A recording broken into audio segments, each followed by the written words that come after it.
আপনার কি কখনো মনে হয়েছে যে বাচ্চা হওয়ার পর নিচের দিকটা ভাল লাগে বা কিছু একটা নিচের দিকে নেমে আসছে?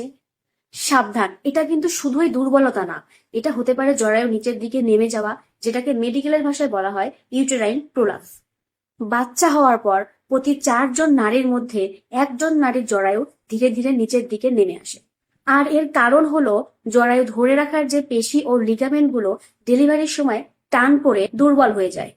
আজকে জানাবো এটা কেন হয়, কিভাবে হয়, আর কিভাবে সময় মতো বুঝে নিলে পুরোপুরি নিয়ন্ত্রণে রাখা যায়। নন প্রেগনেন্ট জরায়ুর ওজন প্রায় 60 থেকে 80 গ্রাম।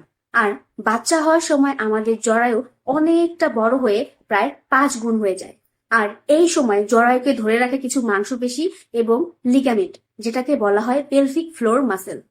যখন বারবার গর্ভধারণ হয় বা প্রসবের সময় চাপ দিতে হয়, তখন এই পেশি ও লিগামেন্ট গুলো দুর্বল হয়ে যায়। ফলে জরায়ু নিচের দিকে সরে আসে, ঠিক যেমন একটা দোলনা দড়ি থেকে ছিঁড়ে গেলে নিচে নেমে আসে। আর এই সময় যদি ভারী কিছু তোলা হয় বা দীর্ঘদিন কোষ্ঠকাঠিন্য থাকে বা বয়সের কারণে হরমোন কমে যায়, তাহলে এই টিস্যুগুলো আরো দুর্বল হয়ে যায়। আর ঠিক তখনই জরায়ু নিচের দিকে নেমে আসার প্রবণতাটা বেড়ে যায়। এখন প্রশ্ন হলো, কিভাবে বুঝবেন যে জরায়ু নিচের দিকে নেমে আসছে? ইউটেরাইন প্রোলাপসের লক্ষণগুলো হলো নিচের দিকে ভারী লাগে এবং টান টান ব্যথা অনুভূত হয়, পায়খানা করার সময় চাপ লাগে বা ইনকমপ্লিট মনে হয়, যোনিপট দিয়ে কিছু একটা বেরিয়ে আসছে বলে মনে হয়। আর এটা হচ্ছে সব থেকে ক্লাসিক সিমটম। যোনির ভিতরে বা বাইরে ছোট একটু ফুলে ওঠা বা গুটি অনুভূত হয়। হাঁটলে বা দাঁড়িয়ে থাকলে অস্বস্তি, কিন্তু শুয়ে থাকলে আরাম লাগে। যৌন সম্পর্কের সময় ব্যথা বা অস্বস্তি লাগা।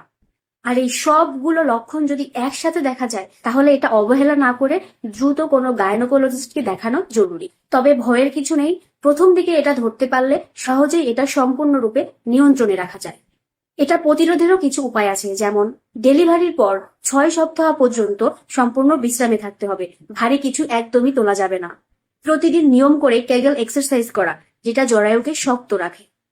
কোষ্ঠকাঠিন্য এড়াতে প্রচুর পানি ও সবজি খাওয়া, ওজন নিয়ন্ত্রণে রাখা, এবং সমস্যা বাড়লে গাইনোকোলজিস্টের পরামর্শ নেওয়া। বাচ্চা হওয়ার পর জরায়ু নিচের দিকে নেমে আসা এটা খুবই স্বাভাবিক একটা ব্যাপার এবং লজ্জার কিছু নেই। সময় মতো এটা বুঝে যত্ন নিলে, ব্যায়াম করলে একদম পুরোপুরি ভাবে এটা নিয়ন্ত্রণ করা সম্ভব।